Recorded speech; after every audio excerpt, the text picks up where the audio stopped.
The NFL locker room, the scene of some of the highest highs, athletes euphoric, and some of the lowest lows. A tough defeat. I guess this loss is on me. Sometimes it's inspirational words from the coach. It's a hell of a win. For players, reporters, and fans, there's nothing like being there, in the thick of those post-game moments. But now some NFL players are calling timeout, saying it's time to kick the cameras out of locker rooms. What we're trying to do is just move that from the locker room just to right outside the locker room to, protect players' privacy, protect the locker room. Many around the league joining the debate, like former wide receiver and two-time Super Bowl champion Torrey Smith, who posted on X, "If only y'all knew how awkward some of the male reporters act. Straight meat watchers." Former quarterback and 2015 NFL MVP Cam Newton talking about his experience on his podcast 4th and 1. And it was very intrusive. It was sometimes extremely uncomfortable. Even the Kelsey brothers getting into it on their podcast New Heights. It is a little weird that people are in there, but I don't mind. I never minded it. Why? They say it all comes down to privacy and dignity. Why is any of this issue even out in the public? Oh, well, we've had some instances where guys have been naked. It's been sent unchecked, unedited.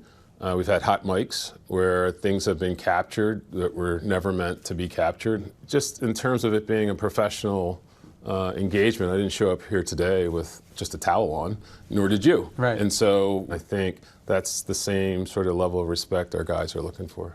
And there have been some moments that may prove that very point. Interviews where the cameras do capture more than just post-game analysis. What went on at the half? Like this 2015 Bengals locker room interview, where players were broadcast in the middle of changing.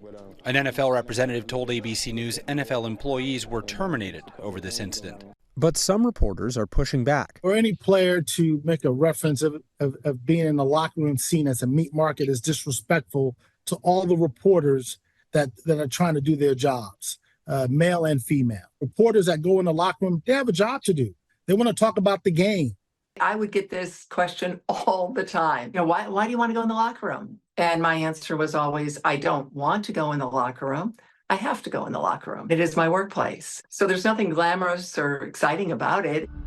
The controversy began earlier this month when the NFL Players Association released a statement, writing in part, "Over the past 3 years, the NFLPA has tried to work with the NFL and Pro Football Writers of America to move the media interviews out of the locker room. The NFLPA urging the NFL to make immediate changes to the current media policy." It's hard to describe the dynamic without sounding crazy, but in the middle of a locker room, you basically have upwards to 10 to 20 reporters just standing there. And then as you walk out from the shower, partially clothed, an interview ensues. And so if my locker is adjacent to yours, I can't get to my locker, and I'm not dressed. Lloyd Howell is the executive director of the NFLPA. He's representing the players in this fight. Currently, the NFL mandates players to make themselves available to the media 4 times a week, during practice and after games. Otherwise, they face hefty fines. Former Seahawks star running back Marshawn Lynch says he was fined over $1.2 million throughout his career. He infamously avoided a major fine during the 2015 Super Bowl. Hey, I'm just here so I don't get fined. I'm here so I won't get fined. I'm just here so I won't get fined. What have your conversations with players about this issue sounded like? Near unanimous support. If anything, long overdue.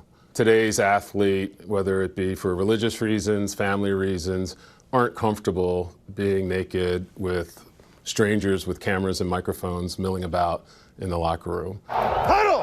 Bengals center Ted Karras says the conversation ramped up after COVID when media wasn't allowed inside the locker room. Having a full season of no one in the locker room, I think opened a lot of guys' eyes to, hey, this locker room is special and this is our private space, so we have to get our minds right and ready to perform on a daily basis. Now, some teams, like the Bengals, have moved forward with answering questions outside of the locker rooms. The Players Association says by next month, they're hoping all teams follow suit. It's made the locker room feel way more comfortable. There's not, just cameras kind of just milling around in the center as you're changing. And I think guys that, have given great interviews. And so it's kind of increased the amount of availability that guys have had, while also preserving the privacy and dignity of the NFL locker room. I understand where they're coming from. But I do believe that the rules that we have in place work for everybody. Calvin Watkins, who's spent more than 2 decades in and out of NFL locker rooms covering the Dallas Cowboys and other teams, says much of what the NFLPA is asking for already exists. There are a lot of protections for the players and the journalists. When it comes to the players, if a player comes out of the shower and he wants to get dressed in the locker room, the team must provide a curtain around his locker stall so he could get dressed in private. The current NFL media policy states in part, the actual open locker room interviews may be conducted outside the locker room at the club's or player's request, but the media must be allowed to make the interview request in person to the player in the locker room. And it goes on to say, the home club must ensure that the shower area for both teams is screened from view. Each team must supply its players with wraparound towels or robes in addition to the standard supply of bath towels for post-game showers. Jason Kelsey emphasizing the realities of the locker room experience on New Heights.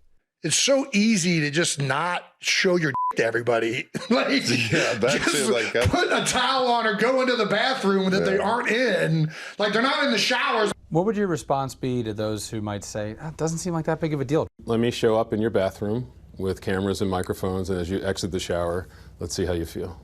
And what has been the pushback? Well, change is hard, but we believe we can work with the media to figure out ways where you would still have that access, still have the opportunity to build the relationships.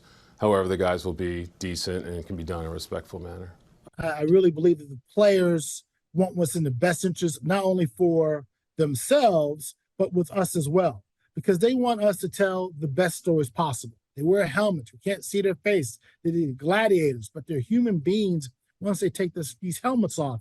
And our ability to talk to them in a comfortable setting like the locker room allows us to do that. The players know the reporters are coming in. That is a fact. That is part of their contract. Christine Brennan was one of the first female reporters to be allowed inside an NFL locker room. At the time, she was a beat reporter for the Washington Post. What I was told as I was starting my career was that it was the man's domain. This was, the locker room. Only men were allowed and no women. So many of these hardline old school coaches didn't believe women knew football, didn't believe women should be around the game of football, and they fought tooth and nail to prevent people like me from doing my job. By 1985, the NFL stepped in, requiring equal access for male and female reporters. But Howell says today's debate isn't about gender at all. For these players, it's about looking at a long-standing tradition through a 2024 lens. You see locker room interviews in most sports. Basketball, hockey, baseball. Will other leagues follow suit? Why is the NFLPA sort of the first mover on changing the policy? Well, we're the largest, most popular league. And with that comes the responsibility to lead. So I would hope that other leagues would follow suit. And it seems like that may already be happening. NBA star Paul George of the Philadelphia 76ers weighing in on his podcast, Podcast P with Paul George. That's our safe space. You know what I mean? Our locker room is our safe space. So will those NFL locker room moments become a thing of the past? Basically, it's, we agree to disagree, right? There are rules in place to protect the players, to give them the privacy that they deserve. So I think you have to respect both sides of it. Is it the end of the world? No. Are there bigger issues in our country? Yes. Just going to be a very different procedure. And I think it's going to limit the information that fans, followers, observers of the National Football League care so much about.